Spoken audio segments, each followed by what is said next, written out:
Ayan guys, good morning no. Ayan, rolling tayo sa iwan natin sa ating binabantay. Ayan, huli kami si Kat, pusa, si Ming. Ayan, medyo madilim dito guys kasi may puno ng sampalok no. Ayan, daming bunga yan, sampalok na yan. Masarap sa saligan yan, pure. Ayan guys, lakad-lakad tayo para i-check natin yung likod ng ating pwesto. Kasi yung mga homeless dito galing kulungan, paglabas wala na matirahan, wala pamilya. Ayan, dyan sila natutulog sa gilid. Pinapalis natin yun kasi utos ng may-ari sa atin. Palisin natin yun para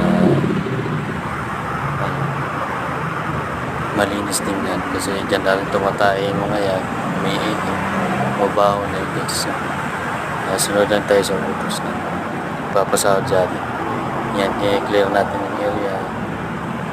Yan, hindi naman sila bumalik nakinig naman kasi mga tao din naman yan, huwag natin ipsuin kasi tao din naman tayo, magkakasala tayo sa taas.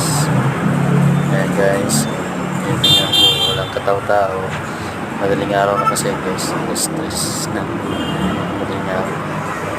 Ayan, secure natin lagi. Mapagmatchag tayo lagi yung mga bag nyo sa mga security dyan na yan, alam nila yan. Saludo tayo sa trabaho natin kasi kumikita tayo sa marangal na paraan. Ayan guys, vulcanizing, platan kayo mga bali, vulcanizing sa 6 Ave, Caloocan, katabi ng 5th Avenue, LRT Station. Yan. Mabutasan kayo, Bibles,